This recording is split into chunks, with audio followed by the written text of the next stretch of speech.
In my opinion, the most important thing in barbecue is to understand cooking your meat to the proper temperatures. Don't focus so much on the time to cook the meat, focus more on the temperature of when the meat is done. If you're just grilling foods, that's going to be at lower temperatures, like chicken is usually around 165, that's Fahrenheit. If you're barbecuing foods though, you can take them a little bit longer. For instance, pork, I like to cook it to about 200 to 205 degrees Fahrenheit. If I'm doing brisket, I take it even longer, maybe 205 to 210 degrees Fahrenheit.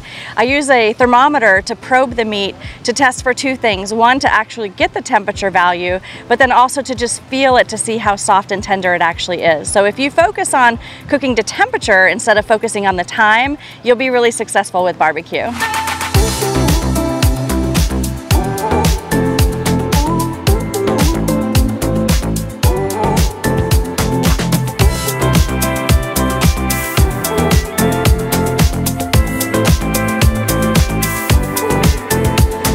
I started grilling myself in Texas in about 2010, and I kind of had to learn the ropes myself. I didn't really know how to barbecue and how to grill.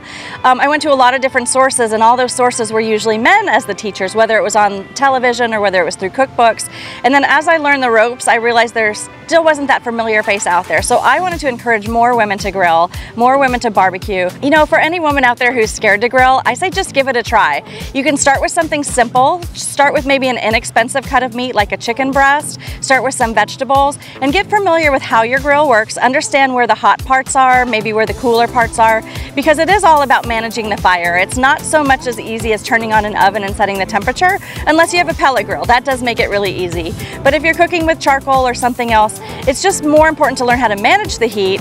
And then again, start with some less expensive cut of meat, so if you mess it up, it's okay, and then kind of build your way up. And on my website, I have lots of tips and techniques for everything from beginners all the way to advanced competitive cooks. Girls can grill.